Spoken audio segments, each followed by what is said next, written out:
செடியும் வந்து ஒரே மாதிரி கொடுத்துட்டாங்க. அது நான் அவருக்கு ஃபோட்டோ எடுத்து அனுப்பணும் தனியாக. இதுலேயும் ஒரு செடி முருங்கை போட்டு இதுவும் வந்துச்சு பாருங்க, முளைத்திருக்கு. கூட வந்து வேறு ஏதோ கீரைலாம் வருது.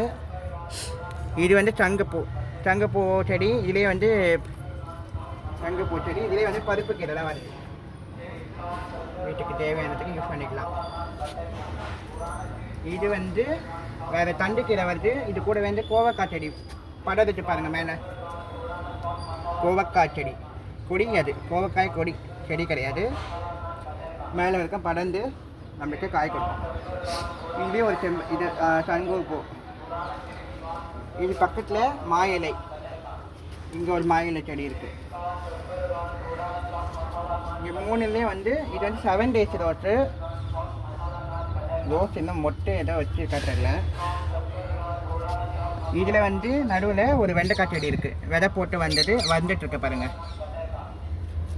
இதில் பாருங்கள் பன்னீர் ரோஸ் மொட்டை விட்டுருக்கு. இன்னும் பூ பூக்கில் ஒரு மொட்டை விட்டுருக்கு. இது வந்து தண்டுக்கீரை இருக்குது. அதுலேயும் ஒரு வெண்டைக்காய் செடி இருக்குது. கூடவே வந்து இது மஞ்சள் பூச்சணிக்காய், பரங்கிக்காய் சொல்லுவாங்க. அந்த மஞ்சள் பூச்சணிக்காய் கொடியாக வந்துட்டுருக்கு. அப்படியே பாருங்கள், ரோஜா செடியிலே அப்படியே படர்ந்து போயிட்டுருக்கு. இது ஒரு ரோஸு. இது வந்து என்ன ரோஸுன்னு தெரியல, பூத்தாதான் தெரியும். ஏன்னா 3 வெரைட்டி ரோஸ் வாங்கினேன். 7 days ரோஸு, பன்னீர் ரோஸு, இன்னொன்று என்ன ரோஸ் வாங்கினேன், சேஞ்சிங் ரோஸு. 3 ரோஸ் வாங்கினேன். இதில் எது பூத்தாதான் தெரியும். இதில் பார்த்தீங்கன்னா கனகாம்பரம் இலையெல்லாம் கட் பண்ணி விட்டு இன்னும் தொழுக்கலை. வருமானு தெரியல. இடையில நடுவில் வந்து கீரைங்கெல்லாம் வளர்ந்துருக்கு, தண்டுக்கீரை. இதுலேயும் பாருங்கள், அந்த கீரை சொன்ன பார்த்தீங்கன்னா என்ன கீரைன்னு தெரியலன்ட்டு. இது யாருன்னா பார்த்துட்டு இது சமைக்கலாமான்னு சொல்லுங்கள். இது நிறைய வந்து பிச்சு போட்ட கூட வந்துகிட்டே இருக்குது. சரி, மனசு கேட்க மாட்டேது எடுத்து போகிறதுக்கு. இதில் வந்து பாரிஜாதம் இருந்தது, இலைலாம் கொட்டி போயிடுச்சு. திருப்பி துளுத்து வருதுன்னு நினைக்கிறேன். ஆமாம், இப்போ தான் துளுத்து வருது இலை. இதில் வந்து கத்தாழையிலே வந்து இதுவும் இருக்குது. என்னது, மார்னிங் க்ளோரி பாருங்கள். இன்னொரு செடியில் வந்து கொடி போகுது. அது கூடவே வந்து காராமணி போட்டேங்க விதை. அதுதான் நினைக்கிறேன். இது காராமணி ஒரு 2 விதை போட்டேன். அதில் 1 முளைச்சிருக்கு.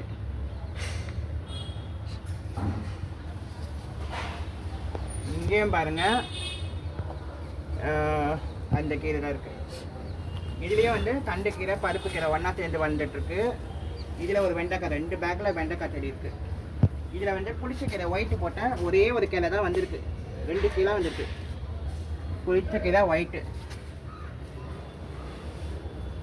இதுலேயும் பாருங்கள், தண்டுக்கீரை ஒரு பேக்கில் இருக்குது ஃபுல்லாக. இது வந்து துளசி மாடம்லாம் வச்சுருக்கேன். அதுக்கு பொட்டெல்லாம் வச்சு அலங்காரம் பண்ணணும். இது வந்து இதுலேயும் ஏதோ பாருங்கள், இந்த செடியும் 2 செடி சேமாக கொடுத்துருக்காங்க சொன்ன பார்த்தீங்களா. அதுதான் இதுவும் ஒரு செடி. பூ பூத்தா தான் தெரியும் இது என்ன பூ பூக்கும்ட்டு. இது வந்து ஒரு கூட மாதிரி பூக்குங்க. இதில் பூ இருக்கான்னு தெரியல. இதுலேயே வந்து ஒரு செம்பருத்தி செடியாக இருக்குது. நடுவில் மொட்டை விட்டுருக்கு பாருங்க, பூ பூக்கும். ஏன்னா இடையில வெயிலில் வந்து ரொம்ப இதுவாக இருந்துங்க. இதுக்கு நடுவுலையும் வந்து ஒரு செம்பருத்தி.